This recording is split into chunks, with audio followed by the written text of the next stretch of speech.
April 2026. The air in England is thick with the suffocating pressure of a season's final calculations. For the Red Devils, the remaining 7 matches are a life-and-death gauntlet that will define an entire year of sacrifice. Under the command of interim leader Michael Carrick, Old Trafford stands on the precipice of a historic rebirth.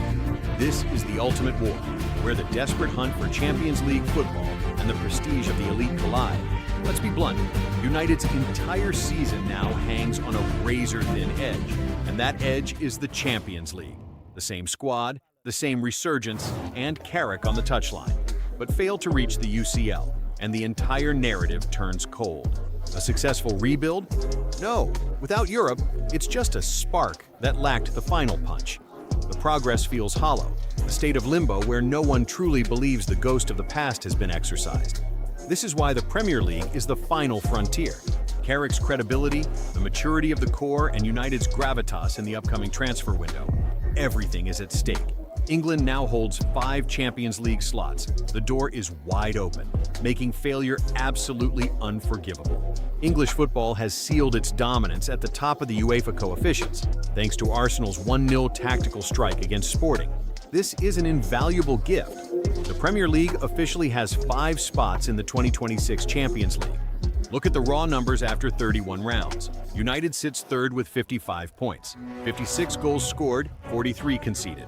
They are breathing down the necks of the elite, just 1 point ahead of Aston Villa, but 7 points clear of a desperate Chelsea. Mathematics dictates that 69 is Chelsea's absolute ceiling. For Manchester United, the magic number is 70, the zone of absolute safety, 15 points, 5 wins, 7 games. That is the price of destiny. But the coaching staff demands more than just safety. Steve Holland sent a brutal message to the squad.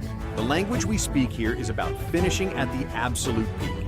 I'm not sure how feasible it is, but the goal is always the summit. Holland's words echo the new hunger. Has Carrick truly transformed United? It's not just about the points anymore. It's about the identity emerging from the chaos. We see an actual blueprint now, a rhythm, a collective soul instead of a patched-up squad. But every rebuild is worthless unless it survives the relentless grinder of the Premier League. Cups are for one-night miracles and moments of inspiration, but the top 5 race is different. It demands repetition, stability, and the ability to breathe under pressure week after week. If Carrick holds that top 5 spot, he wins the ultimate argument. This isn't just a purple patch. It's proof that United is evolving, not just riding a short-term high. If Manchester United finishes in the top 5, especially holding that 3rd place, Carrick answers the biggest question of all. Is this progress real or just another fleeting illusion? The final sprint was calculated to the last detail, a record-breaking 24-day break since the Brentford clash. The team flew to Iceland for a brutal 4-day closed training camp to keep the fire burning.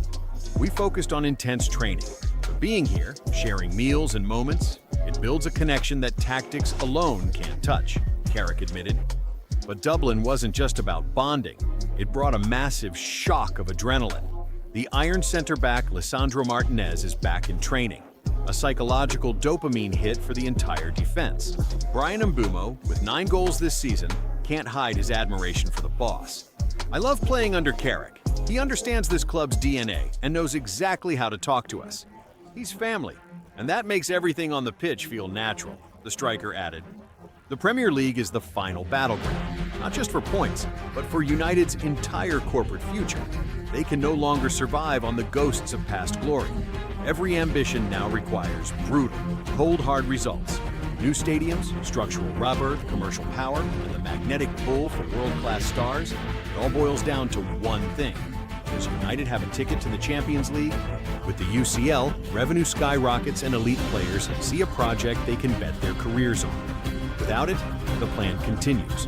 But the pulse weakens, faith slips, and the project becomes a target for doubt. This isn't a race for points. It's a race to protect the weight of a multi-billion-dollar empire. The Champions League is the oxygen that keeps this beast alive. It validates the vision. Fail to qualify, and the project feels like a house of cards, stuttering, losing momentum, and inviting a storm of skepticism. 7 obstacles remain, 2 massive heart stoppers left. trip into the furnace of Stamford Bridge, and a brutal war against Liverpool at the Theatre of Dreams. But the spirit is at an all-time high. The lethal synergy between Mbeumo, Matt, and Diallo is the master key to shattering any defense. The hunger of these stars is the heartbeat of the squad. Joining United was huge. I crave these challenges, Mbeumo declared ahead of the Leeds showdown. We want to finish powerful. We want the summit. We want the Champions League. This is the final judgment. It will decide if Carrick is the savior, if this squad is elite, and if United enters the summer as a rising giant, or just another fallen titan stuck in the shadows. Manchester United is standing at a crossroads. Is Carrick the savior, or just a temporary fix? The clock is ticking, and the world is watching. Drop your ultimate verdict in the comments right now.